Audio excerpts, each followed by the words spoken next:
Welcome to Wealth and Means, advice dressed up like hard work. Thanks to our listeners in Germany, Guatemala, and the USA. It's episode 38. Let's get into it. This week, we've got a trading restriction that shaped retail markets for 25 years and then disappeared with almost no public ceremony. A mosquito control strategy that sounds like science fiction until you realize it is just biology, logistics, and a lot of sterile insects. A long-wave BBC signal going silent after nearly a century, and a World Cup audience choosing a YouTube creator layer over the broadcast logic sports executives grew up with. In Wake Up Ready, we walk through the week ahead. Humor Me has an internet founder charging people money for literally no reason, and somehow creating one of the cleanest business models on the internet. The Greater Debate puts Thomas Hobbes and Rosa Parks on a city bus with facial recognition cameras and asks whether public safety becomes something different when the price of riding is your face. And in Let's Invent Again, we meet David Walt, who helped change genomics by watching tiny beads fall into tiny holes and deciding not to ignore what he saw. Overlook, discover, reconcile. Let's go. Each week, we explore ideas that help you pause, reflect, and think more deeply about the opportunities all around you. It's the perfect mix. A little information, a few stats, some real-world insights, and just enough deep talk to make you feel smarter before your second cup of coffee. A quick thank you to our sponsor, agentweekly.ai, chronicling the absurd, the ambitious, and the algorithmically challenged corners of the AI agent economy. Start here. There is an organ sitting in your chest right now that almost nobody talks about after childhood. It's called the thymus. For most of modern medicine, the thymus had a strange reputation. It mattered when you were young because it helped train T cells, the immune system's search and destroy teams. Then, as you aged, it shrank. It got fatty. It seemed to fade. So the adult thymus became one of those biological structures that doctors knew about but rarely treated as clinically central. New research says that may have been a very expensive mistake. Researchers at Mass General Brigham and collaborators used deep learning to analyze routine CT scans from more than 25,000 adults in a lung cancer screening cohort, plus more than 2,500 people in the Framingham Heart Study. The AI did not need a new scan. It used images that already existed. It looked at the size, shape, and composition of the thymus and generated a thymic health score. And the signal was not subtle. Adults with higher thymic health scores had about a 50% lower risk of dying from any cause, a 63% lower risk of cardiovascular death, and a 36% lower risk of developing lung cancer compared with people whose thymic scores were low. In a separate cancer immunotherapy analysis, stronger thymic health was associated with lower risks of cancer progression and death. Now, important caveat, this is not yet a consumer test you should go demand from your doctor on Monday. The researchers themselves say the method needs more validation before routine clinical use, but as a signal, it is powerful. The point is not just the thymus matters. The point is that the evidence was sitting inside ordinary clinical images, not in a secret database, not in a billion-dollar new instrument, in scans patients were already getting. The organ that trained your immune system got declared retired, and then the data said, actually, he's still on payroll. Exactly. That same pattern shows up in markets. For 25 years, a single rule shaped what small retail traders could and could not do. If you had less than $25,000 in a margin account, you were restricted from making more than 3-day trades in a rolling 5-business-day period. It was called the pattern day trader rule. It came out of the dot-com era. The justification was protection. Small accounts, fast trading, too much risk. On June 4th, 2026, that structure changed. FINRA's amended Rule 4210 took effect, replacing the old day trading framework with a more general intraday margin standard. The pattern day trader concepts are removed from the rule. The $25,000 PDT equity requirement goes away. Brokers still have to monitor margin risk. Customers still need sufficient collateral. This is not free leverage forever. But the old Brightline wealth gate is gone. That matters because the old rule had a very strange moral logic. If you had $24,000, the system told you you needed protection from yourself. If you had $26,000, congratulations, you were now financially wise enough to click buttons more often. A $2,000 difference between reckless gambler and market participant. The rule may have reduced some reckless trading, but it also treated wealth as a proxy for sophistication, which is not the same thing. A person with a smaller account could be disciplined. A person with a larger account could be a menace with a candlestick chart. The old system did not actually measure judgment. It measured account size. The downstream effects will take time. Some brokers will implement faster than others. Some will still add their own risk controls. And plenty of people will discover that being allowed to trade more often is not the same thing as being good at trading. But structurally, this is a major retail market change hiding in an administrative update. It changes intraday behavior. It changes education and risk management for small accounts. It changes the brokerage product surface. And it may increase attention on small cap names where a regulatory filing, certification, or contract rumor can move faster than institutional research. The $25,000 gate did not fall with a speech. It fell with a rule notice. Now let's go from market structure to mosquitoes. France is deploying a mosquito army, not to bite people, to fail romantically. A French startup called Terratis, based in Montpellier, is producing roughly 1.5 million sterile male tiger mosquitoes every week. The process is simple in concept and hard in execution. Breed the mosquitoes, separate the males from the females, sterilize the males using controlled radiation, then release them into neighborhoods. The males do not bite. They mate with wild females. The eggs do not hatch. This is the sterile insect technique. It is not new as an idea, but what is changing is the operating environment. Tiger mosquitoes are no longer a distant tropical nuisance. They can transmit dengue, Zika, and chikungunya. And as temperatures shift, they have expanded deeper into southern Europe. Local health authorities have been dealing with a species that is invasive, resilient, and increasingly comfortable in places that did not used to think of mosquito-borne disease as a serious local problem. Terratis is trying to turn biocontrol from a clever pilot into a scalable service.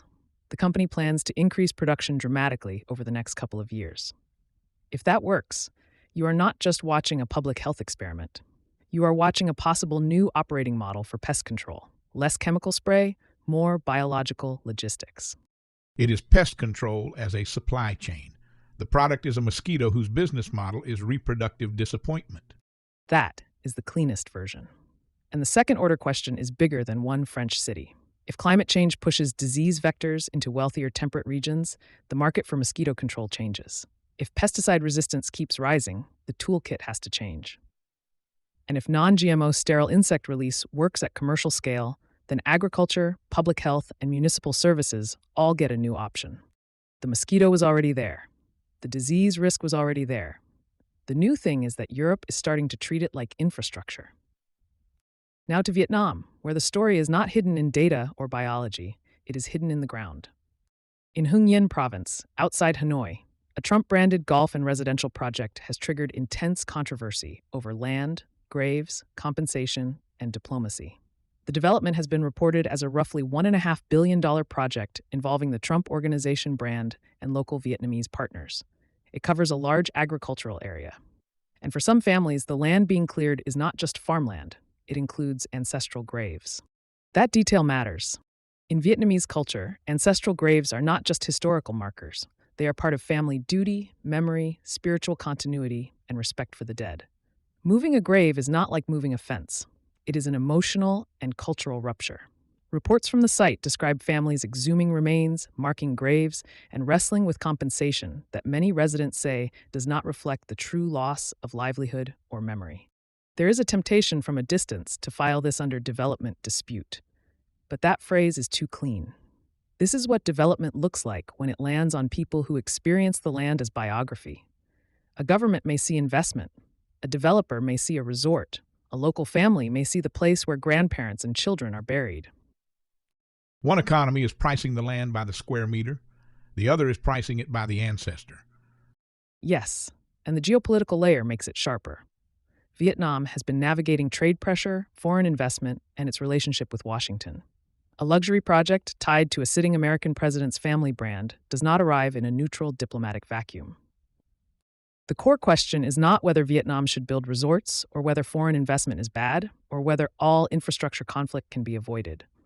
The question is who pays the hidden price when global capital, national diplomacy, and local memory all point at the same field. The resort is new. The graves were already there.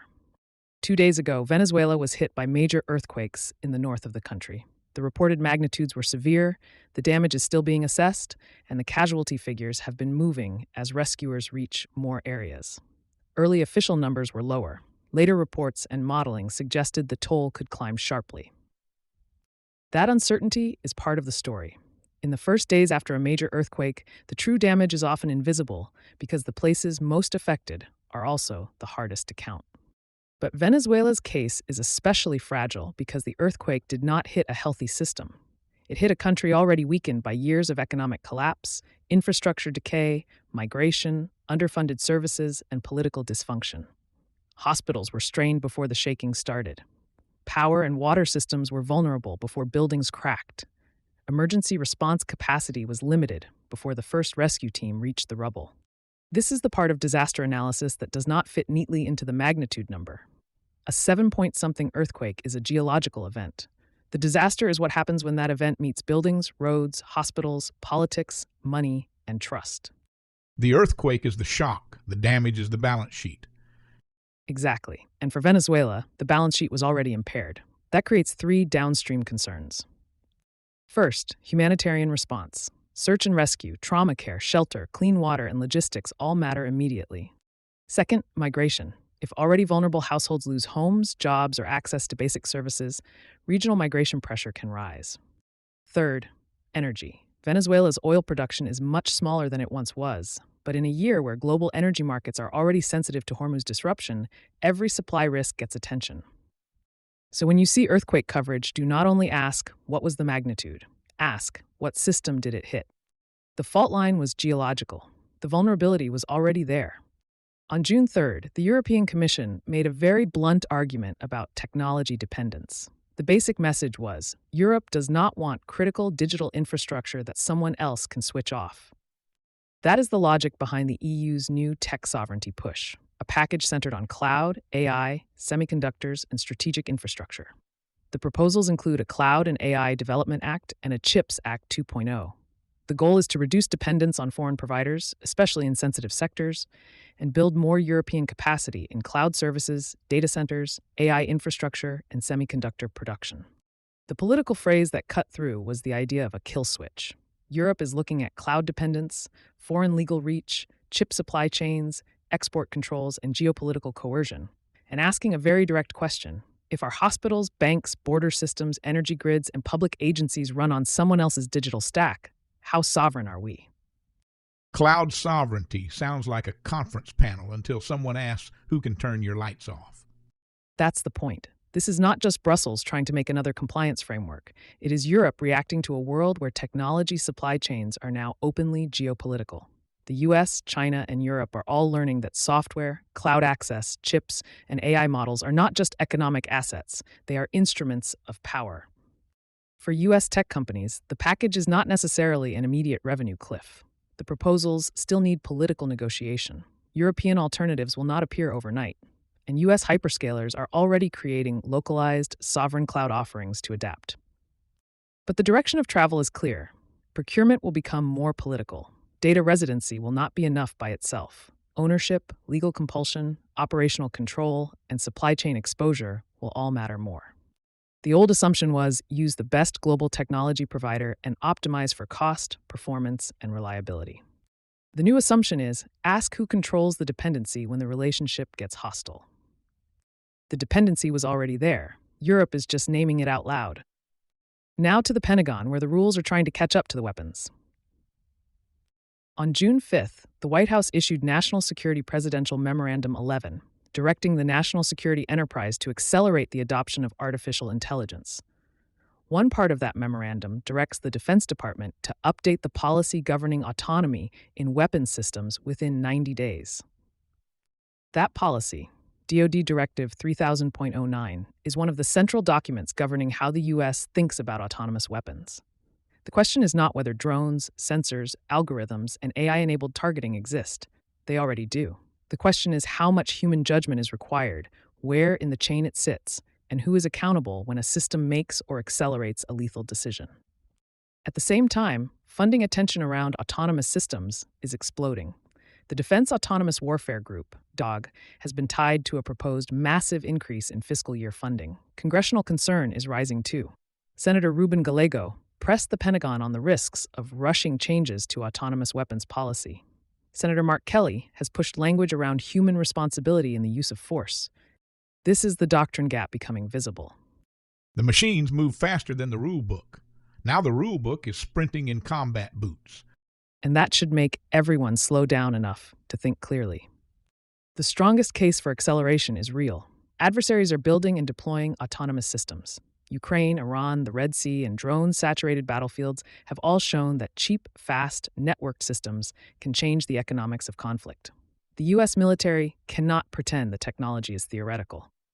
But the strongest concern is also real. Human in the loop can mean many things. A human who designs the mission is not the same as a human who approves a target. A human who supervises a swarm is not the same as a human who meaningfully understands every engagement. And once speed becomes the strategic advantage, human deliberation can start to look like friction.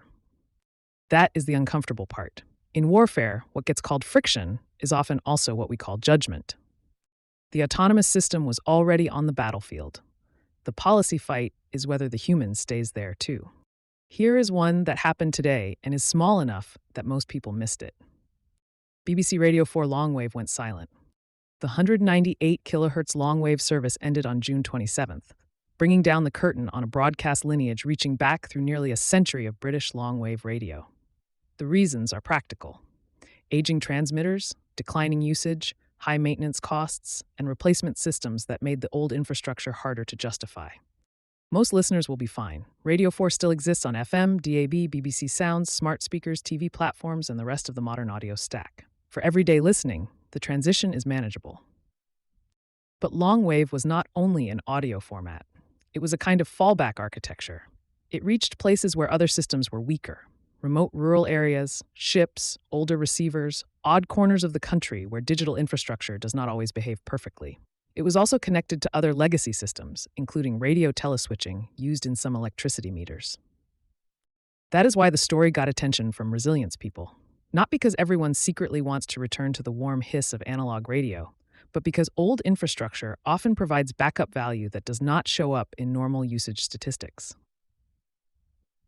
The spreadsheet says low listenership. The emergency planner says what happens when the other systems fail. Correct. Modern infrastructure is efficient because it consolidates. It streams, it routes through software, it cuts redundant systems. Most of the time, that is cheaper and better. But redundancy always looks wasteful until the primary system fails. Longwave radio is a small example of a bigger question. As countries modernize communications, energy, payments, navigation, and emergency services, which analog or legacy systems are quietly providing resilience? And are we retiring them after mapping the gap or before? And finally, the World Cup is showing sports executives something that should no longer be surprising. Owning the game is not the same thing as owning the moment. Brazil's CazéTV, a YouTube native sports channel built around streamer Casemiro Miguel, has been pulling enormous live audiences during the 2026 World Cup. Reports put its peak live viewership above 12 million concurrent viewers for a Brazil match, with later peaks climbing even higher. That is not a highlights clip. That is not somebody reacting after the game. That is live sports consumption happening through a creator-native media layer. CazéTV is not trying to look like traditional broadcast. The tone is conversational. The community is native to the platform. The audience is not just watching the game. It is watching with someone inside a cultural room that feels different from television. The broadcast says, "Here is the match." The creator says, "Come sit with us." And that distinction matters because younger audiences increasingly separate the live event from the experience around the live event. The commentary layer, the chat layer, the clipped moments, the memes, the parasocial host relationship, the watch-along feeling. Those are not accessories anymore. They are part of the product. For leagues and rights holders, this changes the map. The old model assumed the rights package was the thing. Buy the rights, sell the ads, control the broadcast. But if creator-led distribution can deliver massive audiences with a different cost structure and a stronger community feel, then creator rights become their own territory. The second-order implication is that sports rights may fragment. One company owns the official broadcast. Another owns creator co-streams. Another owns highlights. Another owns short-form clips. Another owns alternate commentary. The game becomes the center of an attention ecosystem rather than a single TV product. The World Cup did not create that future, it just made it measurable. The audience was already there. CazéTV gave it a room. Now let's wake up ready. There are 5 things worth having on your radar. First, the June Employment Situation Report drops Thursday, July 2nd at 8:30 in the morning Eastern. That is the big one. The market will quote the payroll number first, because the payroll number is the headline. But the more important piece may be average hourly earnings. Under Kevin Warsh, the Fed has been trying to say less and force markets to pay closer attention to the incoming data itself. That makes wage pressure more important, because wage growth is the part of the labor market that can keep service inflation sticky even if hiring slows. If payrolls are strong and wages reaccelerate, the market starts pricing a more hawkish Fed path. If payrolls slow and wage growth cools, the opposite happens. Small-cap consumer names, home builders, and rate-sensitive areas may catch a bid. The clean tell is the 2-year Treasury. It will usually move before the equity market has finished writing the narrative. Everyone watches the jobs number. The Fed watches the pressure inside the jobs number. Second, ISM Manufacturing for June drops Wednesday, July 1st at 10 a.m. Eastern. The May ISM Manufacturing reading came in at 54, which was the strongest expansion signal since 2022. The question now is whether that was real demand strength or defensive activity caused by supply chain and energy anxiety. So do not stop at the headline PMI. Watch new orders, inventories, prices paid, and supplier deliveries. New orders tell you whether demand is pulling. Inventories tell you whether companies are building buffers. Prices paid tell you whether the energy and input cost shock is leaking into manufacturing inflation. Supplier deliveries tell you whether disruptions are slowing the system. In this environment, inventory accumulation can look like strength, even when it is actually fear. A warehouse can be full because business is booming or because everyone is nervous. Third, Kevin Warsh steps onto the global central bank stage at the European Central Bank's annual forum in Portugal. This is not just another central banker panel. Warsh is still new in the chair. Markets are still trying to understand his reaction function. He has signaled a preference for less forward guidance, less hand-holding, fewer verbal breadcrumbs, more dependence on actual data and market discipline. The watch item is how he talks about energy-driven inflation.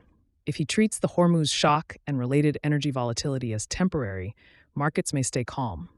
If he frames it as a structural inflation risk, the front end of the Treasury curve can move fast. The phrase to listen for is not a promise. He probably will not give one. The phrase to listen for is the category temporary disturbance or structural pressure. When a Fed chair says less, the adjectives do more work. Fourth, keep watching the Strait of Hormuz and the U.S.-Iran ceasefire process. The MOU and negotiating window mattered because markets started to remove some geopolitical risk premium from oil. But the latest reports of renewed attacks and shipping disruption show the deal is fragile. The market risk is not just whether diplomats keep talking, it is whether shipping lanes keep functioning while they talk. Watch vessel traffic. Watch insurance rates. Watch parliamentary and military signals from Iran. Watch U.S. response language. If the ceasefire process holds and shipping normalizes, oil risk premium can keep bleeding out. If another vessel is hit or traffic freezes again, the market will reprice before the diplomatic language catches up. The ceasefire is written on paper. The oil market reads the water. Fifth, Lime's IPO prices June 30th and is expected to begin trading July 1st under the ticker Lime. The company is targeting a valuation around the high $1 billion range and raising roughly $180 million. It operates in more than 200 cities across nearly 30 countries. Revenue grew strongly last year, and losses have narrowed, but the more important point is category signal. Micromobility used to be the punchline of the late 2010s venture cycle. Too many scooters, too much burn, too little discipline. Lime is the survivor. If this IPO prices well and trades up, it says public markets are willing to revisit a category that was once written off, provided the unit economics have improved and the company survived the shakeout. That matters beyond scooters. It tells you something about risk appetite outside the AI center of gravity. My personal watch this week is Hormuz. Not because jobs in ISM do not matter. They do. But the market knows how to process economic data. What it is worse at processing is a fragile geopolitical process where a single drone strike can change shipping behavior, insurance pricing, oil assumptions, inflation expectations, and Fed probabilities in the same afternoon. And that is how you wake up ready. Here's the knowledge bomb. Housing inflation is one of those economic numbers that sound simple until you realize the government is not exactly measuring what you think it is measuring. When normal people talk about housing costs, they mean rent, mortgage payments, insurance, property taxes, repairs, the mysterious $400 Home Depot run that somehow fixed nothing. But when the inflation report talks about housing, it is mostly measuring shelter. And the biggest piece of shelter is owner's equivalent rent, or OER. That sounds like a fake finance term invented to make apartments more expensive. But here is the plain English version. OER asks homeowners, if you had to rent your own house from yourself, what would that rent be? That is the number. Not your mortgage, not your down payment, not the fact that your insurance company looked at one weather map and added $900 to your life, just the estimated rental value of living in the home you own. And this matters because OER is huge. It is roughly a quarter of the entire CPI basket. Shelter overall is more than a third. So when housing costs move slowly, inflation moves slowly. This is why the Federal Reserve can look at inflation and say we're making progress, while a 24-year-old looking at a one-bedroom listing says progress for who? The raccoons? Here is the latest picture. In May 2026, shelter costs rose 0.3% for the month. Owner's equivalent rent rose 0.3%. Rent of primary residence rose 0.4%. Over the past year, shelter was up about 3.4%. That is cooler than the ugly pandemic-era housing inflation numbers. But it is still rising, just slower. So the headline is housing inflation is cooling. Housing affordability is still annoying. And those are not the same thing. This is the part that trips people up. If your rent went from $1,600 to $2,100 over the last few years, and now it only goes up to $2,140, economists say rent inflation cooled. You say, I still live in the crime scene. Both are true. Inflation measures the speed of the increase. Affordability measures whether the number is insane. Right now, the speed is slowing. The level is still painful. And there's another reason the official housing data feels late. CPI shelter is like the friend who reacts to a meme 3 weeks after everyone else has moved on. Real-time rents, the prices you see on Zillow, Apartment List, or a building's leasing page, tend to move first. These are new leases, new listings, and asking rents. Official CPI shelter moves later because it includes lots of existing tenants whose rents reset slowly. Many leases change once a year. The government sample does not instantly capture every new deal, discount, or concession. So when market rents exploded in 2021 and 2022, CPI shelter took time to catch up. Now the reverse is happening. Market rents have cooled. Some apartment markets are soft. New buildings are offering concessions. You see 1 month free or 6 weeks free because landlords are suddenly discovering humility. But CPI shelter is still catching up on the way down. That means the official inflation number can look stickier than the rental market feels in real time. The vacancy data help explain it. Rental vacancy has moved up from the tightest pandemic-era levels, which gives renters a little more leverage in some markets. But the for-sale housing market is different. There still are not many homes sitting empty and available to buy. So renters are starting to see some supply relief. Buyers are still fighting the boss battle. High mortgage rates, high prices, low inventory, owners locked into old cheap mortgages and refusing to move unless someone pries their 3% rate out of their cold, financially responsible hands. That is why the housing story feels contradictory. Rent growth is cooling, apartment supply is improving, but buying a home still feels like trying to join a country club where the initiation fee is your entire nervous system. So what does the latest OER trend actually mean? It means housing inflation is no longer the runaway engine it was a few years ago. Good. But it also means the official inflation numbers may keep cooling gradually, not dramatically because OER is slow and shelter is huge inside CPI. The big thing to watch is whether softer real-time rents keep feeding into official inflation through late 2026 and into 2027. Here's the clean takeaway. There are 3 housing clocks. The first clock is real-time rent. That one moves first. The second clock is official CPI shelter. That one moves later. The third clock is affordability. That one is still yelling. So when someone says housing inflation is getting better, they may be right. But when someone says housing still feels impossible, they may also be right, because the chart can improve before your life does. And that's the knowledge bomb. Humor me. Capitalism walks into a room, forgets why it came in, and somehow leaves with $5,000. This week's exhibit comes from Hacker News, where someone posted, "Show HN, a site where people pay me money for no reason." That is not a metaphor. That is the product. The website is called payfornoreason.com. The pitch is beautifully simple. You give this person money, and in return, you receive absolutely nothing. No subscription, no premium tier, no community, no AI-powered dashboard, no white paper called the Future of Generosity Infrastructure. Just money leaving your account for no reason. And here is the best part. It worked. The creator says a friend bet him he could not make $1 million from the site by the end of the year. At the time of the post, he was already at $5,010. Which means we have reached a new stage of the internet economy. Not software as a service, not platform as a service, but reason as a service, except the reason has been removed. Honestly, it may be the cleanest business model I have ever seen. Zero inventory, zero fulfillment, zero refunds, zero customer support. The only thing missing is a McKinsey report calling it frictionless monetization of absurdist intent. And the comments were perfect. One person said it reminded them of the $1 million homepage, where people paid to own pixels on a website. And that actually makes sense, because the internet has always had this strange tradition where a joke becomes a business model because enough people collectively decide, you know what? I would like to be part of the bit. That is the key here. People are not really paying for nothing.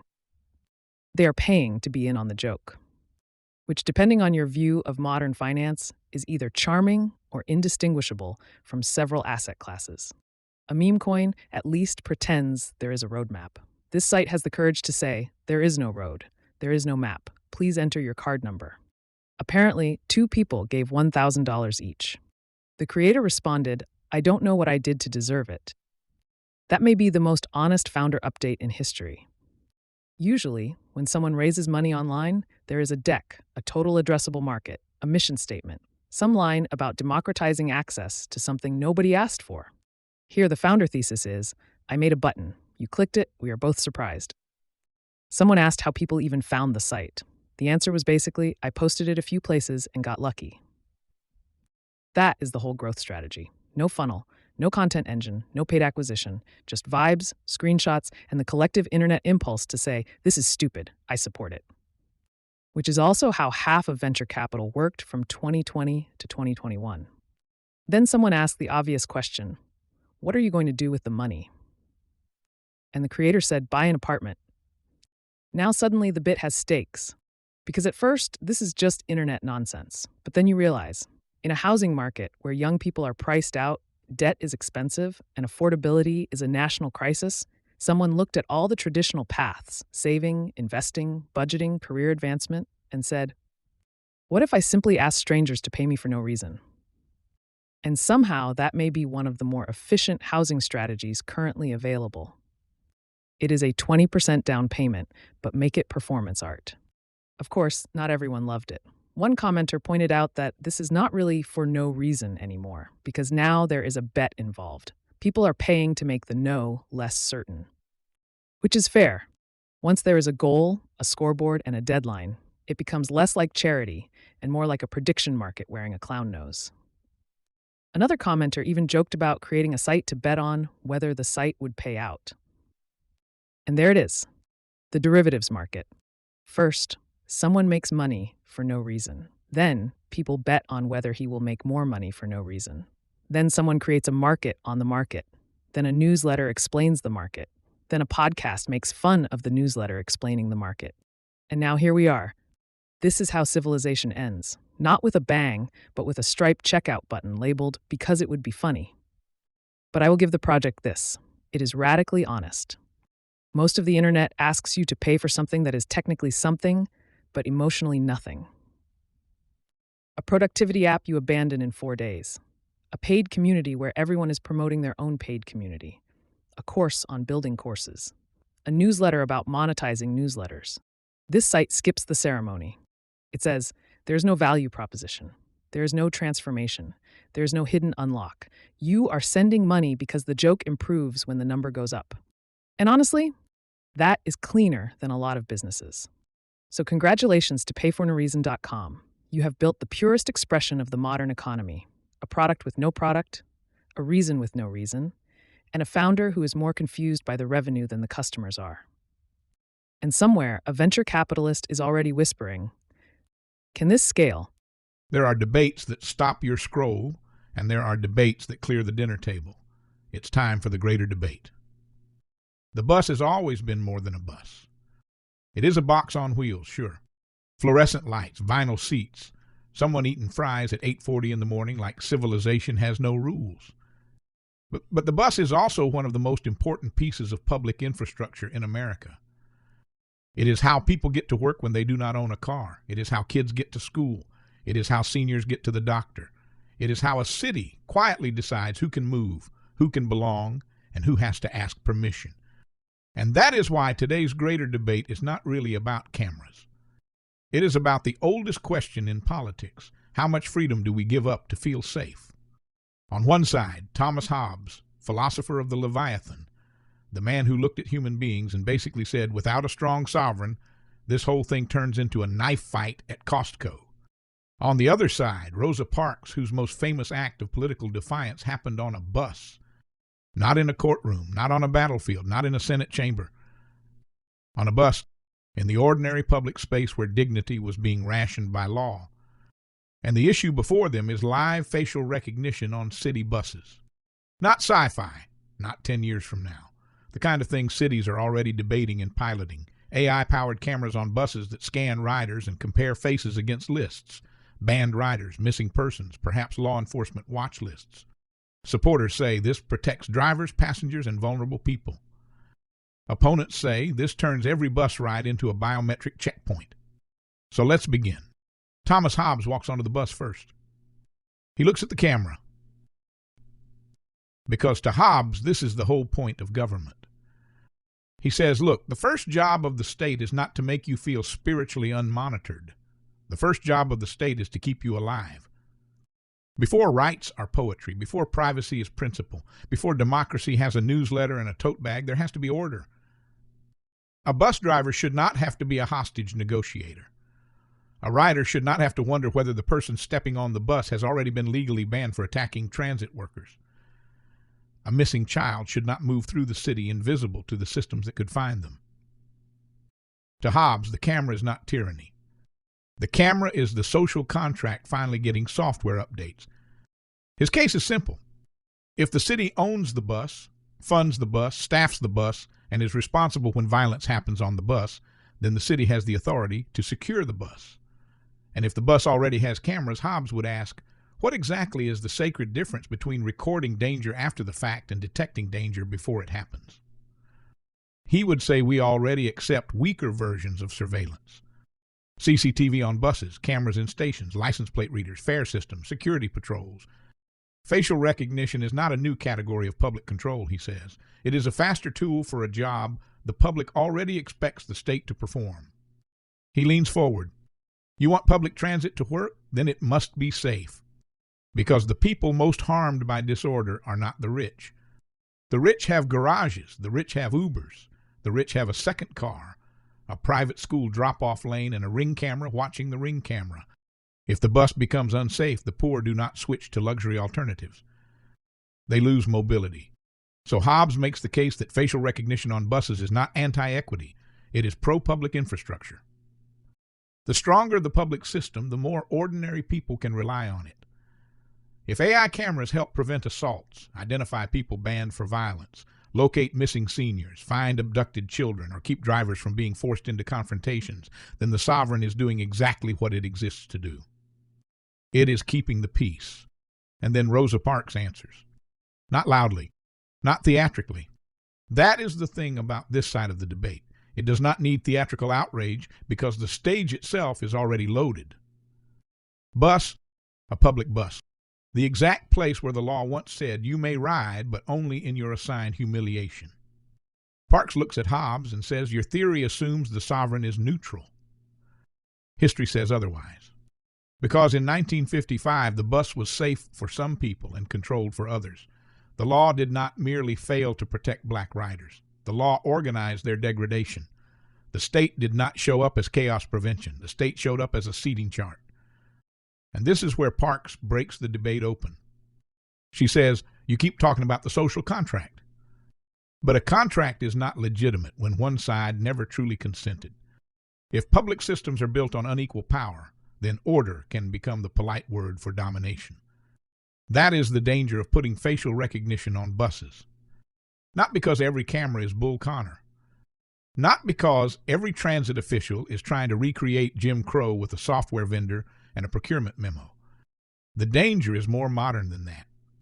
The danger is that an unequal system can now scale itself. The old bus system needed drivers, signs, police officers, local customs, and explicit rules to decide who was out of place. The new system needs cameras, watch lists, databases, retention policies, and an algorithm that says, match. That is the phrase Parks forces us to sit with. Automated systems do not have to announce their bias. The law does not have to say, sit in the back for a system to quietly learn who gets watched more, flagged more, questioned more, delayed more, misidentified more, and told in 1,000 invisible ways that public space is conditional. Hobbes says the camera ensures you arrive safely. Parks says the camera may ensure the state decides who is allowed to travel at all. And now we have the real debate. Hobbes is not wrong to care about safety. That is what makes this hard. Transit workers are assaulted. Riders do experience violence. Public spaces need protection. A missing child found because a camera recognized them is not a civil liberties abstraction. That is someone's family getting a miracle. Hobbes' strongest argument is that public order is not the enemy of freedom. It is the precondition for it. A bus system that people are afraid to use is not free. A driver who cannot safely do the job is not free. A city that lets public infrastructure decay into fear has not protected liberty. It has privatized liberty for the people who can afford alternatives. But Parks' strongest argument is that safety is often the reason given right before power expands. The watch list starts narrow. Violent trespass bans, missing persons, active threats. Then comes fare evasion, then unpaid fines, then protest activity near transit hubs, then persons of interest. Then a vague category no one can define, but everyone is told not to worry about because technically the data is governed by policy. And policy is a wonderful word. It sounds like law, but often behaves like a PDF. Parks would say, do not ask only what the system is for on launch day. Ask what the system can become once the cameras are installed, the vendor is embedded, the database is connected, and the public has gotten used to being scanned. Because surveillance infrastructure rarely shrinks. It gets normalized. Once the bus becomes a rolling identity checkpoint, anonymity stops being a default condition of public life and becomes a privilege you have to justify. This is the heart of the debate. Hobbes thinks anonymity is dangerous because it lets threats hide. Parks thinks forced visibility is dangerous because it lets power hunt. Hobbes says if you have nothing to hide, the camera is only a guardian. Parks says people said that when the FBI kept files on civil rights leaders. Hobbes says the sovereign must be able to see threats before they become violence. Parks says an unjust sovereign defines dissent as a threat. Hobbes says, but surely we can create rules. Narrow lists, short retention periods, independent audits, human review. Parks says rules matter, but rules did not save the riders in Montgomery. The rules were the problem. Now the room holds. And the practical synthesis is not ban everything or scan everyone. It is do not let the safety argument skip the power analysis. If a city wants facial recognition on buses, the burden should not be on riders to prove why they deserve privacy. The burden should be on the city to prove why identity screening is necessary, why less invasive tools are insufficient, and why the system cannot expand without democratic approval. The default should be public transit is a public good, not a rolling police lineup. What would a serious standard look like? No general law enforcement dragnet. If the stated purpose is transit safety, the list should be transit specific and tightly defined. No secret watch lists. The public should know what categories qualify, who approves them, and how someone challenges being on one. No automatic enforcement. A machine match is a lead, not an identity, and it requires human confirmation. No indefinite retention. If there is no match, biometric templates disappear immediately. And publish the numbers. How many scans, how many matches, how many false positives, by what demographic pattern, with what outcome. Hobbes would hate parts of this. He would say, "You are tying the sovereign's hands. You are forcing the state to file paperwork while threats move freely." Parks would answer, "Yes, that is what rights do. They slow power down. That is the whole point. A free society is not one where the government never acts. A free society is one where the government has to explain itself before it acts on your body, your movement, your identity, your face." And that brings us back to the bus. The bus is where theory becomes physical, where Hobbes's fear of disorder meets Parks's memory of lawful oppression, where public safety and public dignity are not opposites, but they are not automatically allies either. Hobbes was asking, how does the sovereign see threats clearly enough to prevent harm? Parks was asking, who does the sovereign see as the threat? Those are not the same question. And when the price of riding the bus is surrendering your face to a database, we should at least be honest about what has changed. The fare is no longer just money. The fare is identity. And Rosa Parks would remind us, a society reveals itself by who it makes pay extra just to sit down. And that is the greater debate. Let's invent again. The problem in the early 1990s was scale. Researchers understood that disease lived in the genome, that the instructions for cancer, heart disease, immune dysfunction, and inherited risk were written somewhere in the DNA of every cell. They understood this theoretically. The bottleneck was operational. Sequencing a single gene was a multi-day lab procedure. Analyzing genetic variation across thousands of genes simultaneously was not just expensive. It effectively was not possible at the scale scientists needed. The knowledge existed. The tool to act on it did not. The person was David Walt. Born in 1953, a chemistry professor at Tufts University, later associated with Harvard Medical School and the Wyss Institute, trained in chemical biology, and a man whose instinct began with looking closely at small things. He once described growing up embedded in nature, carrying a magnifying glass, exploring details other people walked past. That habit followed him into the lab. The invention began with an accident. An etching procedure, something that was supposed to do something else, produced an unexpected result on the end of an optical fiber. Tiny wells, evenly spaced, highly reproducible, predictable in depth and diameter, and orders of magnitude smaller than anything previously reported in the field. A fiber with a diameter of roughly 0.5 millimeter could hold tens of thousands of wells. Walt looked closely. Then he added beads. Tiny beads suspended in liquid. He watched them settle. One bead fell into one well, then another, then another. He attached fluorescent dyes to the beads so they could be identified. Each dye encoded identity. Each bead had a location in the array. What he had built was a self-assembled random bead array. It did not require heroic manufacturing precision. A revolution built on watching something fall into a hole. In 1998, Walt co-founded Illumina around bead array technology. Illumina helped push next-generation genotyping and sequencing into a scale and price range that changed biology. Later, Walt co-founded Quanterix, applying similar sensitivity logic to single-molecule protein detection, finding biomarkers at concentrations far below what older methods could reliably measure. The unexpected consequence arrived gradually, then everywhere. The Human Genome Project cost billions of dollars and took more than a decade. Today, sequencing a human genome can cost a few $100s and take days. That economic shift did not just change research labs. It changed what medicine can ask.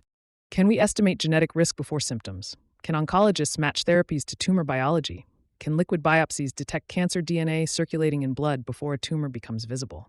Can researchers study disease at population scale instead of one painstaking marker at a time? All of that runs on infrastructure built by people who made biology readable at scale. And the poetic part is that one of the key insights did not arrive as a grand theory. It arrived as a weird pattern on the end of an optical fiber. Tiny wells, tiny beads. A scientist who had spent his life looking closely at small things. The wells were already there. David Walt just did not look away. That's it for another episode of Wealth and Means, advice dressed up like hard work. We hope you enjoyed the arc, from a forgotten organ in your chest to beads falling into tiny holes in a fiber from a staple that flows like liquid to a BBC signal that went silent after generations. The pattern was simple: overlook, discover, reckon. First principles are rarely flashy. Subscribe, rate, and share this episode. It helps more than you think. We do this for you, to help you have a better week, a sharper mind, and maybe even a longer attention span. And a special thanks to our sponsor, agentweekly.ai. Till next time, stay curious Stay kind. and keep compounding.